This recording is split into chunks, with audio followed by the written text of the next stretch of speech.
আরজি করের যে ঘটনা ঘটেছিল আমি প্রথম দিন থেকে তার নিন্দা করেছি। আমি প্রথম দিন থেকে বলেছি যারা এই ঘটনা ঘটায় তাদের সমাজে বেঁচে থাকার কোনো অধিকার নেই। আমি আজও একই কথা বলছি। কারোর ভালো লাগতে পারে, কারোর খারাপ লাগতে পারে। আমি লুকিয়ে চুরিয়ে কোনো কাজ করি না, যা বলি সামনে থেকে বলি, যেটা ঠিক মনে করি সেটা বলি। এবং এর একমাত্র প্রতিকার, ওষুধ, সমাধান হচ্ছে আইন। কেন?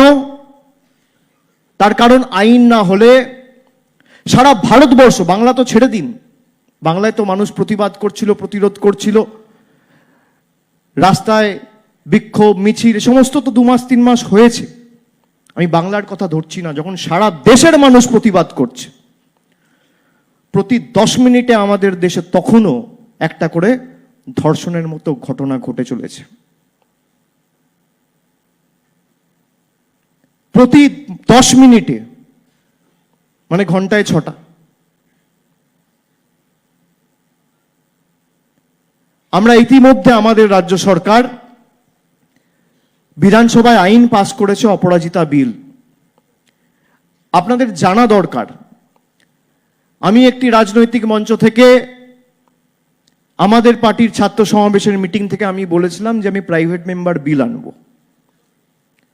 অপরাজিতা বিল যদি পাস হয়ে যায় তাহলে ভারতবর্ষ জুড়ে, এটা বিএনএসএস এর অ্যামেন্ডমেন্ট, এই অ্যামেন্ডমেন্টটা যদি রাষ্ট্রপতি ছেড়ে দেয়, সাইন করে দেয়, তাহলে সারা ভারতবর্ষ জুড়ে এই আইন পাস হবে। তাহলে প্রাইভেট মেম্বার বিল লাগবে না। আর যদি না আনে তাহলে যতদিন লাগুক আমি প্রাইভেট মেম্বার বিল আনবো। আমার সাথে কেউ দাঁড়িয়ে থাকলেও আনবো, আর কেউ না দাঁড়িয়ে থাকলেও আনবো। আমরা হাজার চেষ্টা করেছি।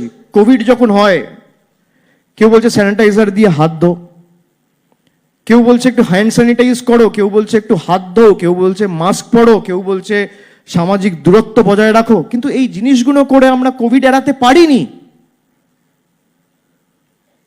ভ্যাকসিন দিয়ে আমরা কোভিডকে হারিয়েছি, কোভিড শিল্ড দিয়ে আমরা কোভিডকে হারিয়েছি, কোভ্যাক্সিন দিয়ে আমরা কোভিডকে হারিয়েছি। আমাদের যদি এই সামাজিক অপরাধ, এই ধর্ষণের মতো ঘটনাকে চিরতরে সমাজের বুক থেকে সরাতে হয়, মেটাতে হয়, বিদায় দিতে হয়, তার একমাত্র প্রতিকার সমাধান হচ্ছে অ্যান্টি রেপ ল বা অ্যান্টি রেপ বিল। আর সরকার চাইলে পারে না তা নয়। রাজ্য সরকার তার কর্তব্য করে রাজ্যপালের অফিসে পাঠিয়েছে, রাজ্যপাল সেখান থেকে তিনি রাষ্ট্রপতির কাছে পাঠিয়েছেন। 2 মাস হয়ে গেল, আজকে সেই বিল নিয়ে কোনো উচ্চবাচ্য নেই, রাষ্ট্রপতির কাছে পড়ে আছে।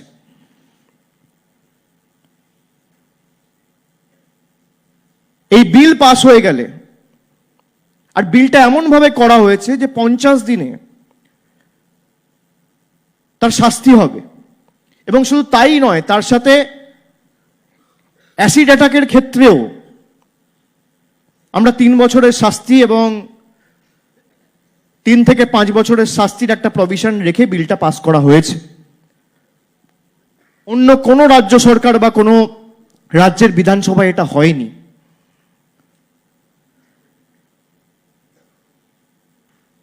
এই বিল যেদিনকে পাস হবে সেদিনকে এই ধর্ষণের মতো ঘটনা আমাদের সমাজে বন্ধ হবে।